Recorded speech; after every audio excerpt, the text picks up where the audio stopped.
നമസ്കാരം മലയാളി വാർത്തയിലേക്ക് സ്വാഗതം. UDF സർക്കാരിലെ മന്ത്രിമാരിൽ ആദ്യത്തെ ആരോപണം പൊട്ടിപ്പുറപ്പെട്ടിരിക്കുന്നു. റവന്യൂ മന്ത്രി AP അനിൽകുമാർ ഔദ്യോഗിക വാഹനം ദുരുപയോഗം ചെയ്തതായി ആരോപണം. അദ്ദേഹത്തിന്റെ മകന്റെ വിവാഹം ഈ ദിവസങ്ങൾ കഴിഞ്ഞിരുന്നു. മകൻ AP അർജുനൻ വിവാഹത്തിനായി ഔദ്യോഗിക വാഹനം ഉപയോഗിച്ചുവെന്നാണ് ഇപ്പോൾ ആരോപണം ഉയരുന്നത്. അർജുനൻ വിവാഹത്തിനായി ഗുരുവായൂരിലെത്തിയത് മന്ത്രിയുടെ ഔദ്യോഗിക വാഹനത്തിലായിരുന്നു. മന്ത്രിയുടെ ബന്ധുക്കളെ അടക്കം ഔദ്യോഗിക വാഹനത്തിൽ കയറ്റിക്കൊണ്ടുപോയി എന്നാണ് ആരോപണം ശക്തമാകുന്നത്.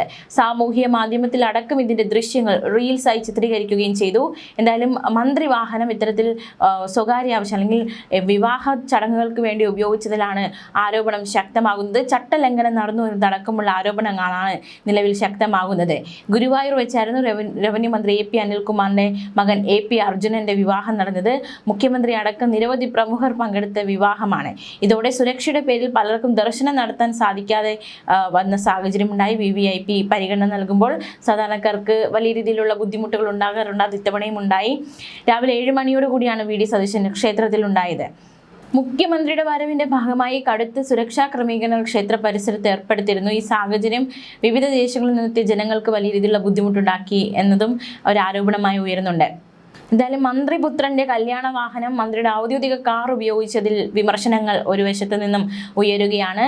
എന്തായാലും നികുതി പണം കൊടുത്തു നൽകുന്ന മന്ത്രിമാരുടെ കാറുകൾ അത് ഇത്തരത്തിൽ സ്വകാര്യ ആവശ്യങ്ങൾക്ക് വേണ്ടി ഉപയോഗിക്കുമ്പോൾ, പ്രത്യേകിച്ച് ഒരു മന്ത്രിപുത്രന്റെ വിവാഹത്തിന് വേണ്ടി കാർ ഉപയോഗിക്കുമ്പോൾ അതിന്മേലുള്ള ആരോപണങ്ങൾ നിലവിൽ ശക്തമാവുകയാണ്. മന്ത്രി AP അനിൽകുമാർ നടത്തിയത് നഗ്നമായ ചട്ടലംഘനമാണ് എന്ന ഒരു ആരോപണം കൂടി നിലവിൽ ശക്തമാകുന്നുണ്ട്. മന്ത്രി AP അനിൽകുമാറിന്റെ മകൻ ഡോക്ടർ അർജുനും ഡോക്ടർ നിരോഷയും തമ്മിലുള്ള വിവാഹം ഗുരുവായൂരിൽ വെച്ചാണ് നടന്നത്. ചടങ്ങിൽ മുഖ്യമന്ത്രിയും നിരവധി മന്ത്രിമാരും ജനപ്രതിനിധികളും ഉൾപ്പെടെയുള്ള പ്രമുഖരാണ് പങ്കെടുത്തത്. വിവാഹ ചടങ്ങുകൾക്ക് ശേഷം മുഖ്യമന്ത്രി വധൂവരന്മാരെ അനുഗ്രഹിക്കുകയും ക്ഷേത്ര ദർശനം നടത്തി തുലാഭാരം കഴിക്കുകയും ചെയ്തു.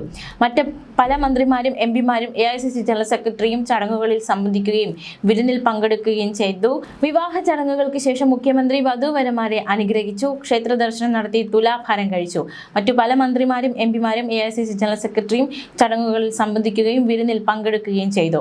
ഗുരുവായൂർ അമ്പലമുറ്റം അക്ഷരാർത്ഥത്തിൽ ഒരു മന്ത്രിസഭ കൂടുന്ന ഒരു സ്ഥലമായിട്ട് ഒരു ക്യാബിനറ്റ് പോലെ മാറുന്ന കാഴ്ചയാണ് ഈ വിവാഹ ദിവസം കണ്ടത്. മുഖ്യമന്ത്രിയും 10ഓളം മന്ത്രിമാരും ഉൾപ്പെടെ എവിടെ തിരിഞ്ഞാലും VIPകൾ മാത്രമുള്ളൊരു കല്യാണമാണ് ഗുരുവായൂരിൽ അരങ്ങേറുന്നത്. രാത്രിയോടെ തന്നെ മന്ത്രിമാരിൽ പലരും കുടുംബസമേതം ശ്രീവത്സം ഗസ്റ്റ് ഹൗസിൽ എത്തിയിരുന്നു. രാവിലെ 6:15 മുഹൂർത്തം.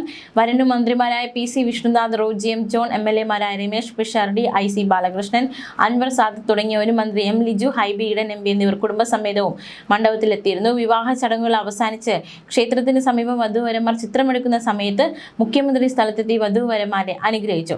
തുടർന്ന് ക്ഷേത്ര ദർശനം നടത്തി തുലാഭാരവും കഴിച്ചാണ് മുഖ്യമന്ത്രി മടങ്ങിയത്. മന്ത്രിമാരായ Ramesh Chennithala, PK Basheer, T Siddique, Shibu Baby John, KA Thulasi, Bindu Krishna, V Abdul Gafoor, OJ Janeesh, VK Sreekandan MP, AICC general secretary KC Venugopal, K Sudhakaran തുടങ്ങിയവർ വിരുന്നിൽ പങ്കെടുക്കാൻ ഗുരുവായൂരിൽ എത്തിയിരുന്നു.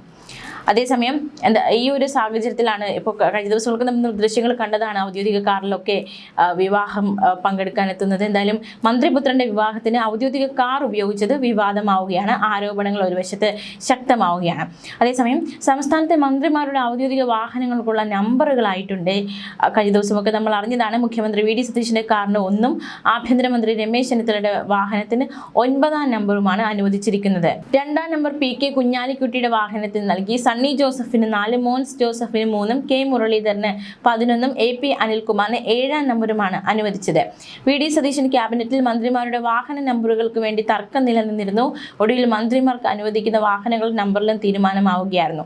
PC Vishnunath 12, M Liju 18, Roji M John 16, T Siddique 15, KA Thulasi 8, Bindu Krishna 27, OJ Janeesh 19, N Shamsudheen 21, KM Shaji 13, PK Basheer 17, V Abdul Gafoor 14, Anoop Jacob 5, Shibu Baby John 51, CP John 6 എന്നിങ്ങനെയാണ് അനുവദിച്ചിട്ടുള്ള വാഹന നമ്പറുകൾ. 1, 2, 3 നമ്പറുകളൊന്നും ആർക്കും അവകാശവാദം ഉന്നയിക്കാൻ കഴിയില്ലായിരുന്നുവെങ്കിലും തുടർന്നുള്ള നമ്പറുകളിൽ അവകാശവാദം ഉന്നയിച്ചിരുന്നു.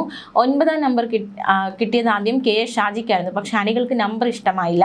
കഴിഞ്ഞ തവണ മന്ത്രിയായപ്പോൾ കിട്ടിയ 9ാമത് നമ്പർ വേണമെന്നായിരുന്നു രമേശ് ചെന്നിത്തലയുടെ ആവശ്യം. 51ാമത് നമ്പർ വേണമെന്നാണ് ഷിബു ബേബി ജോൺ ആവശ്യപ്പെട്ടിരുന്നത്. 11ാം നമ്പർ വേണമെന്നായിരുന്നു K മുരളീധരൻ ആവശ്യപ്പെട്ടത്. ന്യൂസ് ഡെസ്ക് മലയാളി വാർത്ത.